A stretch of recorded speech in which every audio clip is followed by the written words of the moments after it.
രാജ്യത്തിന്റെ സ്വാതന്ത്ര്യ ദിനാഘോഷങ്ങളുടെ ഭാഗമായി ഗവൺമെന്റ് ആർട്സ് ആൻഡ് സയൻസ് കോളേജിൽ പോസ്റ്റർ ഫോട്ടോ പ്രദർശനം.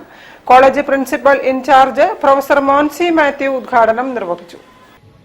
സ്വാതന്ത്ര്യ സമരത്തെ ആസ്പദമാക്കി നടന്ന ഫോട്ടോ പോസ്റ്റർ പ്രദർശനം college principal in-charge professor Monsy Mathew ഉദ്ഘാടനം ചെയ്തു. ചരിത്ര വിഭാഗം മേധാവി പ്രൊഫസർ ബീന പി ഉൾപ്പെടെയുള്ള അധ്യാപകരും വിദ്യാർത്ഥികളും ചടങ്ങിൽ സന്നിഹിതരായി. ദേശീയ പ്രസ്ഥാന ചരിത്രത്തിന്റെ ഭാഗമായിരുന്നിട്ടും മുഖ്യധാര ചരിത്രാഖ്യാനങ്ങളിൽ വേണ്ടത്ര ഇടം ലഭിക്കാതെ പോയ വിവിധ സംഭവങ്ങളെയും വ്യക്തികളെയും പ്രസ്ഥാനങ്ങളെയും പരിചയപ്പെടുത്തുന്ന പോസ്റ്ററുകളും ഫോട്ടോകളും പ്രദർശനത്തിൽ ഉൾപ്പെടുത്തി. ഇന്ത്യൻ ദേശീയ പ്രസ്ഥാനത്തിന്റെ വൈവിധ്യവും ബഹുസ്വരതയും വിദ്യാർത്ഥികൾക്ക് പരിചയപ്പെടുത്തുന്നതിനും പ്രദർശനം പ്രാധാന്യം നൽകി. ഗവൺമെന്റ് ആർട്സ് ആൻഡ് സയൻസ് കോളേജിലെ ചരിത്ര വിഭാഗത്തിന്റെയും മലബാർ ക്രിസ്ത്യൻ കോളേജിൽ നിന്നും വിരമിച്ച ചരിത്ര വിഭാഗം പ്രൊഫസർ വസിഷ്ഠിന്റെയും സംയുക്ത ആഭിമുഖ്യത്തിലാണ് പ്രദർശനം സംഘടിപ്പിച്ചത്. News bureau, Kozhikode. ഒരു ഇടവേള കൂടി.